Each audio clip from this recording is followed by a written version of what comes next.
आप सभी को आज से प्रारंभ हो रहे पावन अधिक मास अर्थात पुरुषोत्तम मास की हार्दिक शुभकामनाएं।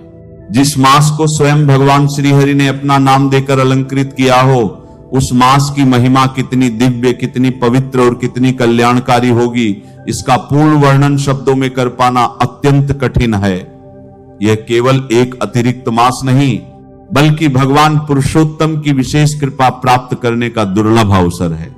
हम प्रभु से प्रार्थना करते हैं कि आज से आरंभ होने वाले इस पुरुषोत्तम मास में भगवान श्री कृष्ण की असीम कृपा आप पर और आपके संपूर्ण परिवार पर निरंतर बनी रहे।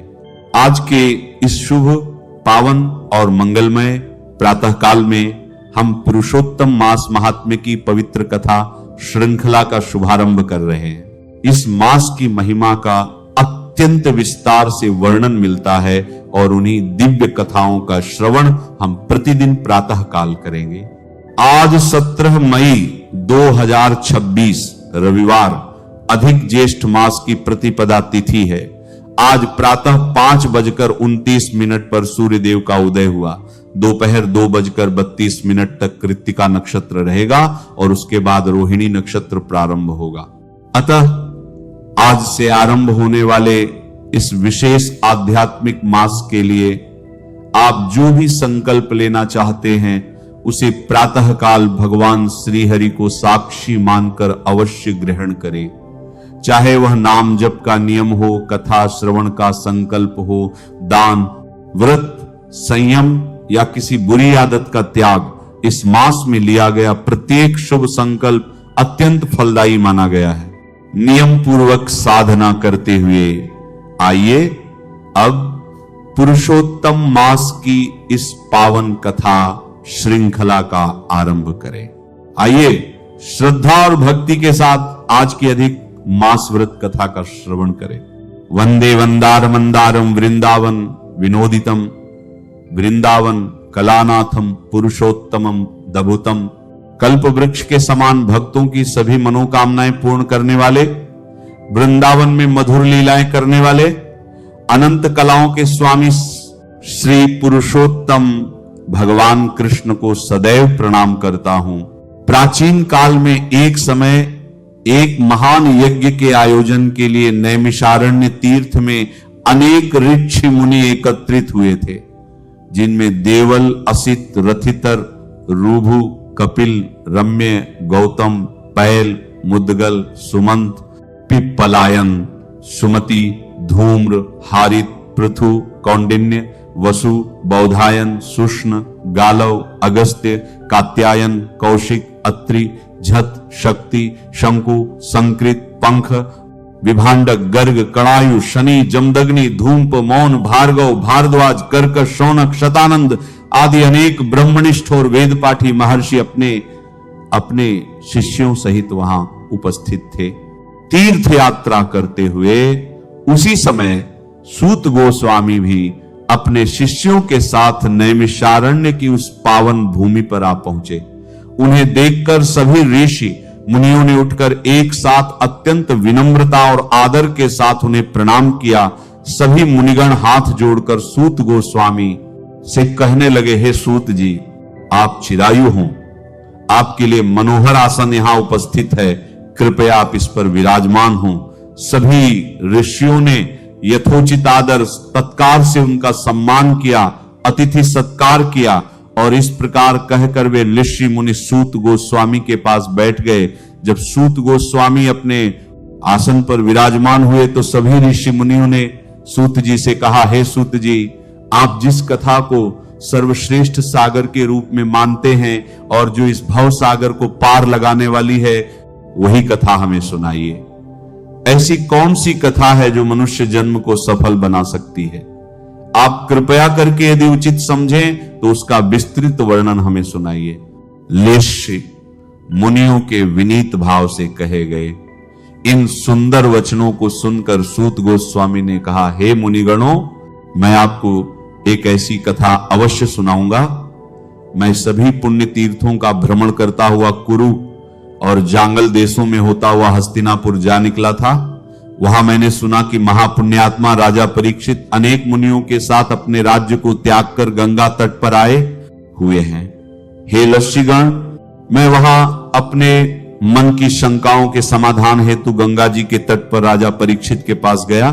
वहां पर मैंने भगवान के महातेज से युक्त प्रतापी महामुनि श्री सुखदेव जी के दर्शन किए। ऐसा सुंदर संयोग सौभाग्य से ही प्राप्त होता है।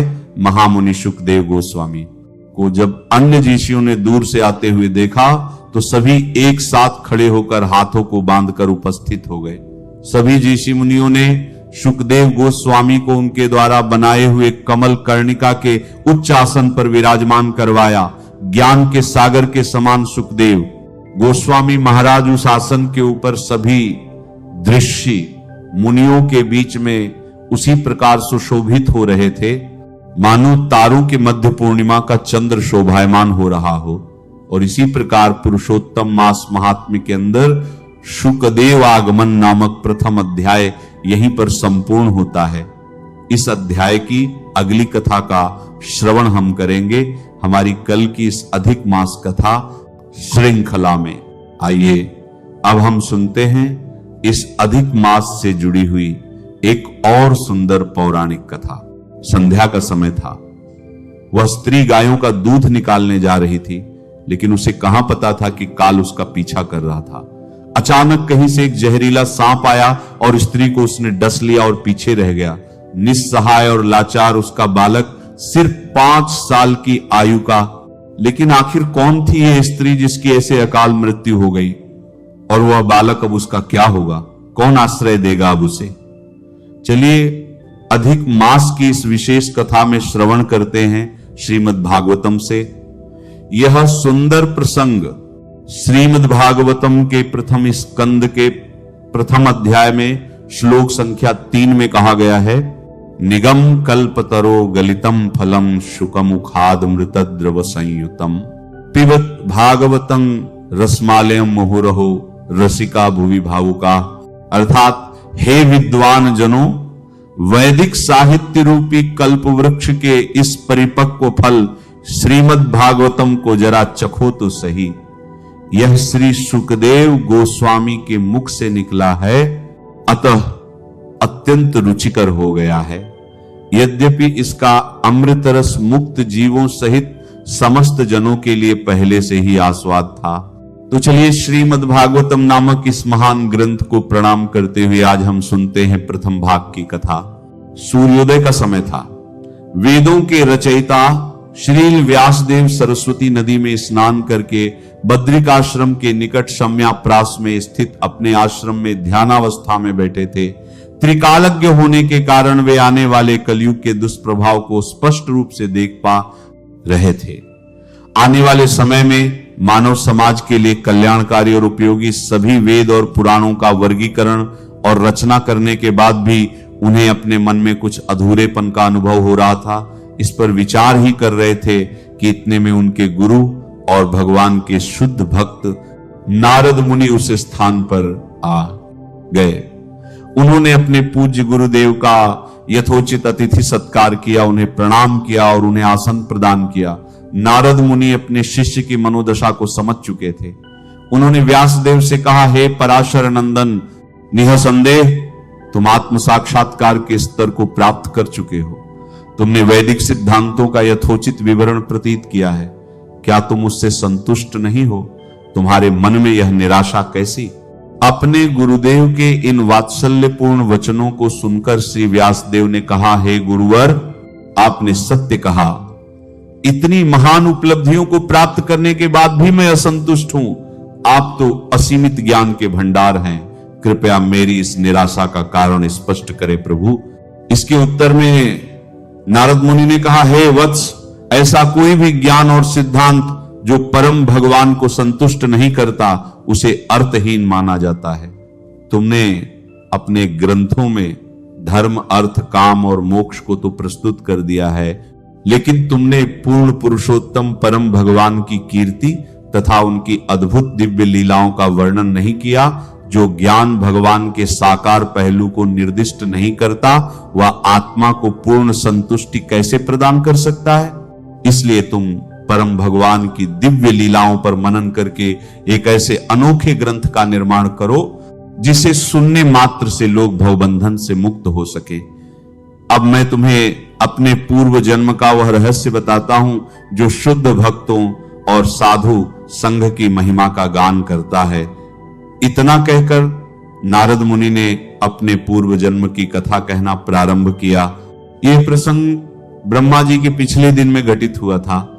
एक साधारण सी दासी के घर में एक दिव्य बालक का जन्म हुआ। वह बालक असाधारण तेज से युक्त था। उसकी माता ब्राह्मणों के गुरुकुल में दासी का कार्य करती थी। अब एक समय यूं हुआ कि कुछ महान वैष्णव साधु चातुर्मास का समय व्यतीत करने के लिए उस गुरुकुल में आ गए। परिणाम स्वरूप उस बालक को और उसकी माता को इन भक्ति वेदांती साधु पुरुषों की सेवा करने का अवसर मिला। ये साधु भी समदृष्टि युक्त थे, इसलिए उन्होंने इस नन्हे से बालक पर विशेष अनुकंपा दिखाई। हालांकि वह बालक छोटा था, लेकिन फिर भी वह आत्म संयमी था। न तो वह आवश्यकता से अधिक बातें करता और न ही अन्य बच्चों के साथ खेलने कूदने में उसकी कोई रुचि थी। अब एक दिन क्या हुआ कि उन साधु पुरुषों की अनुमति लेकर उस बालक ने उनके भोजन का उच्चिष्ट प्रसाद खा लिया। अब ऐसा करने से उस बालक के समस्त पाप नष्ट हो गए और उन साधु पुरुषों की सेवा करने के कारण उस बालक के हृदय में भगवत भक्ति के प्रति आकर्षण जागृत हुआ। अब नियमित रूप से वह इन साधुओं से भगवान श्री कृष्ण की दिव्य लीलाओं का श्रवण करने लगा और इसके फलस्वरूप वह बालक निरंतर भगवान के चिंतन में लीन रहने लगा। जब चातुर्मास पूरा हुआ तो उन भक्ति वेदांती साधुओं का जाने का समय आ गया, लेकिन जाने से पहले उन्होंने उस बालक को परम भगवान से संबंधित गोपनीय ज्ञान प्रदान किया और इस प्रकार उस 5 वर्ष के बालक ने भक्तिमय सेवा का ज्ञान प्राप्त कर लिया। अब एक दिन संध्या के समय उस बालक की माता गायों का दूध निकालने के लिए जा रही थी, लेकिन वह नहीं जानती थी कि काल उसकी प्रतीक्षा कर रहा है। अचानक कहीं से एक जहरीला सांप आया और उस स्त्री को उसने डस लिया और पीछे रह गया। निस्सहाय और लाचार उसका बालक सिर्फ 5 साल की आयु का, लेकिन यह कोई साधारण बालक थोड़े ही था। वह बालक अब आत्मज्ञानी बन चुका था। इसीलिए उसने इसे परम भगवान की इच्छा के रूप में ही स्वीकार किया। अपनी माता का अंतिम संस्कार संपन्न करके उसी क्षण उस बालक ने घर को त्याग दिया और उत्तर दिशा की ओर चल पड़ा। मार्ग में अनेक नदियां, तालाब, पहाड़, नगर, शहर, खेत, खलिहानों को पार करता हुआ वह बालक एक जंगल में जा पहुंचा। यह जंगल सर्प, भेड़ियों और उल्लू से भरा हुआ था। उस बालक ने पास के एक सरोवर से जल पिया और स्नान किया। शरीर में नवीन ऊर्जा का संचार होते ही वह एक वटवृक्ष के नीचे बैठ गया और उसके गुरुजनों ने उसे जिस प्रकार सिखाया था उसी प्रकार वह अपने हृदय में परम भगवान पर ध्यान केंद्रित करने लगा। जैसे ही उस बालक का ध्यान परम भगवान श्री कृष्ण के चरणों में केंद्रित हुआ, उसके अंदर दिव्य प्रेम के लक्षण प्रकट होने लगे। उसकी आंखों से अश्रु बहने लगे। भगवान श्री कृष्ण उसके हृदय में प्रकट हो चुके थे और उन्हें देखकर वह बालक इतना भाव विभोर हो गया कि वह न तो स्वयं को देख पाया और न ही भगवान को।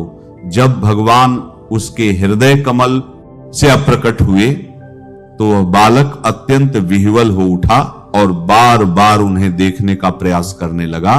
उसके ऐसे प्रयासों को देखकर एक दिव्य आकाशवाणी हुई और वह भगवान की वाणी थी। भगवान ने कहा, हे बालक, मुझे दुख है कि अब इस जन्म में तुम मेरा दर्शन दोबारा प्राप्त नहीं कर पाओगे।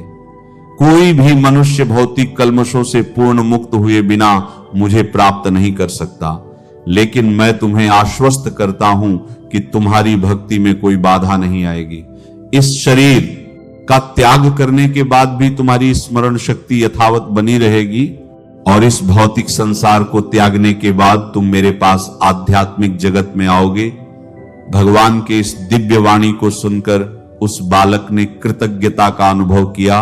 विनम्र और द्वेष रहित होकर परम भगवान के पवित्र नामों का जप और कीर्तन करते हुए वह संपूर्ण पृथ्वी में आजीवन भ्रमण करता रहा, और अंत में जब उसकी मृत्यु हुई तो उसे एक आध्यात्मिक दिव्य शरीर प्राप्त हुआ, ऐसा शरीर जो भगवान के पार्षदों के लिए होता है।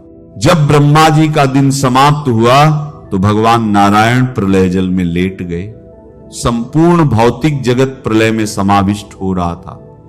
उस समय ब्रह्मा जी तथा भौतिक तत्वों के साथ साथ यह बालक भी भगवान के श्वास के द्वारा उनके शरीर में प्रविष्ट हो गया। जब ब्रह्मा जी की रात्रि पूरी हुई और दिन का प्रारंभ हुआ तो यही बालक फिर एक बार ब्रह्मा जी के पुत्र के रूप में प्रकट हुआ, और फिर वे कहलाए नारद मुनि। और उसी समय से नारद मुनि भगवान श्री कृष्ण द्वारा उन्हें दी गई वीणा पर भगवान की लीलाओं और गुणों का गायन करते हुए भौतिक और आध्यात्मिक जगत में विचरण करते रहते हैं। भगवान की शुद्ध प्रेमा भक्ति का उपदेश देकर वे कई जीवों का उद्धार भी करते हैं। तो ये थी नारद मुनि के जन्म की कथा। आप सबको फिर एक बार अधिक मास की बहुत सारी शुभकामनाएं।